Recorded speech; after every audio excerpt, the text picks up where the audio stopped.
Hi നമസ്കാരം. ഞാൻ ഇന്ന് നിൽക്കുന്നത് കൊല്ലം ജില്ലയിലെ എഴുകോൺ പഞ്ചായത്തിലെ 10-ാം വാർഡിൽ, അതായത് മങ്ങാട്ടുപൊയ്ക എന്ന് പറഞ്ഞ സ്ഥലത്താണ് ഞാൻ നിൽക്കുന്നത്.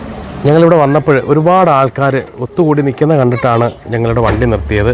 അപ്പോൾ അന്വേഷിച്ചപ്പോൾ ഒരു ചെറുപ്പക്കാരൻ്റെ ചികിത്സാ ധനസഹായം എന്ന രീതിയിൽ ഒരുപാട് ഈ നാട്ടിലെ മുഴുവൻ ജനങ്ങളും ഒത്തുകൂടി നിൽക്കുന്നു. അപ്പോൾ അതിൻ്റെ ഡീറ്റെയിൽസ് കാര്യങ്ങൾ നമുക്ക് അവരോട് തന്നെ ചോദിച്ചറിയാം. ഇത്രയും ജനക്കൂട്ടത്തിനിടയ്ക്ക് ഒരു വ്യക്തിയുണ്ട്. ആ വ്യക്തിയുടെ ആരോഗ്യനില ഇപ്പോൾ ഇച്ചിരി മോശമാണ്. ആ വ്യക്തിയെ സഹായിക്കാനായിട്ടാണ് എൻ്റെ പിന്നിൽ തടിച്ചു കൂടിയിരിക്കുന്ന ഇത്രയും ജനങ്ങളുള്ളത്. ജനങ്ങൾ മാത്രമല്ല, ഈ മങ്ങാട്ടുപൊയ്കയിലെ നാട്ടിലെ എല്ലാവരും അദ്ദേഹത്തിൻ്റെ ചികിത്സയ്ക്ക് വേണ്ടിയിട്ട്, ധനസമാഹരണത്തിന് വേണ്ടിയിട്ട് ഒത്തുകൂടിയിരിക്കുകയാണ്. ഈ വൈകിയ വേളയിൽ ഏകദേശം 8 മണിയോളം ആകാറായി. നമുക്ക് അതിൻ്റെ ബാക്കി ഡീറ്റെയിൽസ് ഇവിടുത്തെ പഞ്ചായത്ത് മെമ്പറോടും ഇവിടെ മറ്റു കൂടിയേക്കുന്ന ആൾക്കാരോടും വിശദമായിട്ടുള്ള കാര്യങ്ങൾ ചോദിച്ചറിയാം. ഇതാണ് ഞാൻ പറഞ്ഞ ആ വ്യക്തി. ചേട്ടൻ്റെ പേരെന്താണ്? സുനിൽ. എന്തായിരുന്നു ചേട്ടന് തുടക്കത്തിൽ സംഭവിച്ചത്? പിന്നെ കഴുത്തിലൊരു മുഴയായിട്ട് വന്നതാണ്. പിന്നെ അത് സർജറി ചെയ്ത് പിന്നെ ടെസ്റ്റ് ചെയ്തപ്പോൾ ക്യാൻസറാണ്. അപ്പോൾ RCCയിൽ ട്രീറ്റ്മെൻറ്റ് നടന്നുകൊണ്ടിരിക്കുക. പിന്നെ കീമോ എല്ലാം ഇനി ഒരു കീമോടെ ഉള്ളു. 18 കീമോ ആയിരുന്നു ചെയ്ത്. ഇനി 17 എണ്ണം കഴിഞ്ഞ് ഇനി ഒരെണ്ണോടുണ്ട്. അത് കഴിഞ്ഞ് ഇപ്പം ബോൺമാരോ പറയുന്നത് അത് ഉണ്ട്. 9-10 ലക്ഷം രൂപയോളം ചിലവാണെന്ന് ഡോക്ടറെ പറയുന്നത്. എവിടെയാണ് ട്രീറ്റ്മെൻറ്റ്? RCC തിരുവനന്തപുരം RCCയിൽ. ട്രിവാൻഡ്രം RCCയിലാണ് ചികിത്സ നടന്നുകൊണ്ടിരിക്കുന്നത്. മജ്ജമാറ്റിവയ്ക്കലാണ് അവർ പറയുന്നത്. പക്ഷേ ഏകദേശം 9 ലക്ഷത്തോളം രൂപ ഇദ്ദേഹത്തിന് ആവശ്യമായിട്ട് വരും.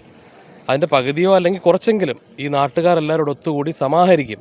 പക്ഷേ ബാക്കിയുള്ള തുക ഇത് കാണുന്ന പ്രേക്ഷകർ എല്ലാവരും കൂടെ ചേർന്നിട്ട് ഇദ്ദേഹത്തിൻ്റെ ആ ഒരു ചികിത്സയ്ക്ക് വേണ്ടിയിട്ട് ചെറിയൊരു തുകയെങ്കിലും സഹായിക്കണമെന്ന് അഭ്യർത്ഥിക്കുകയാണ്. ഇവിടുത്തെ മെമ്പറോട് കൂടുതൽ കാര്യങ്ങൾ വിശദമായിട്ട് ചോദിക്കാം. ഇപ്പോൾ ഇവർ ചെറിയൊരു അക്കൗണ്ടും മറ്റു കാര്യങ്ങളും എല്ലാം സ്റ്റാർട്ട് ചെയ്തിട്ടുണ്ട്. അപ്പോൾ ഇദ്ദേഹം ഹോസ്പിറ്റലായി കഴിഞ്ഞാൽ ഇദ്ദേഹത്തിനെ സഹായിക്കാൻ വേറെ ആരെങ്കിലും വീട്ടിലെ സാമ്പത്തികമായിട്ട് വേറെ സഹായിക്കാനൊന്നും വേറെ അമ്മയോ? അമ്മ പ്രായമുള്ള 65 വയസ്സുണ്ട്. ഞാനും അമ്മയും മാത്രമേ ഉള്ളൂ. ഓക്കെ. ആ ഒരു അവസ്ഥയിലാണ് ഇവിടുത്തെ നാട്ടുകാർ ചേർന്ന് പുതിയൊരു അക്കൗണ്ട് സ്റ്റാർട്ട് ചെയ്യുന്നത്.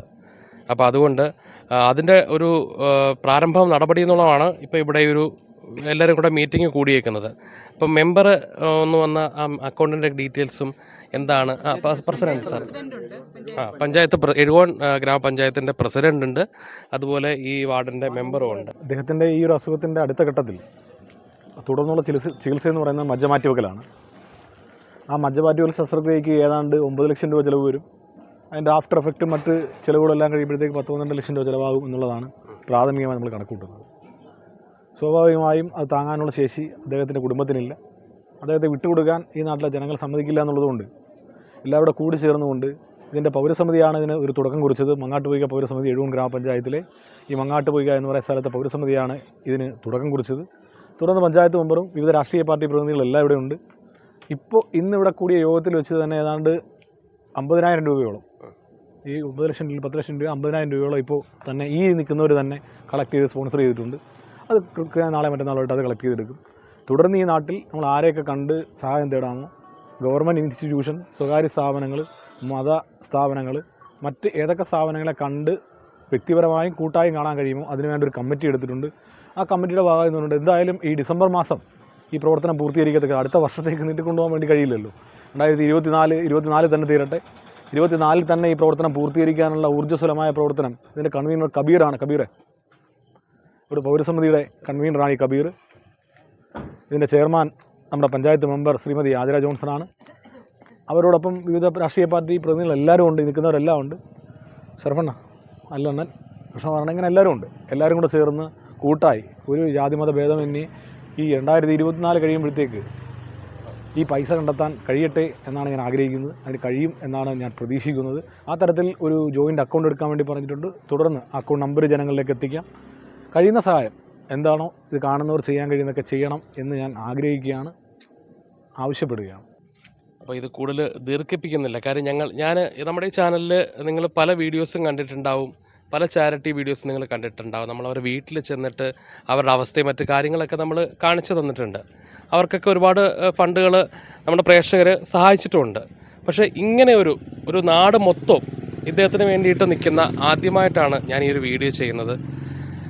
ഇത് കാണുന്ന പ്രിയപ്പെട്ട എൻ്റെ പ്രേക്ഷകർ ഇദ്ദേഹത്തിൻ്റെ ഈ ഒരു ഏകദേശം പറഞ്ഞില്ലേ ഒരൊറ്റ ദിവസം കൊണ്ട് ഈ ഒരു മണിക്കൂറോട് 50,000 രൂപ ഇവിടുന്ന് തന്നെ സ്വരൂപിച്ചിട്ടുണ്ട്.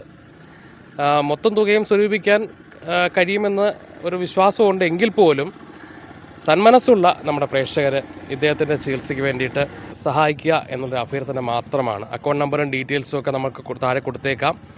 പുതിയൊരു അക്കൗണ്ടാണ്, ജോയിൻ്റ് അക്കൗണ്ടാണ് സ്റ്റാർട്ട് ചെയ്യുന്നത്. അപ്പോൾ ചിലപ്പോൾ ഇദ്ദേഹത്തിൻ്റെ പേര് അതിൽ ഉണ്ടാവും. ഇദ്ദേഹത്തിൻ്റെ പേരുണ്ടാവും.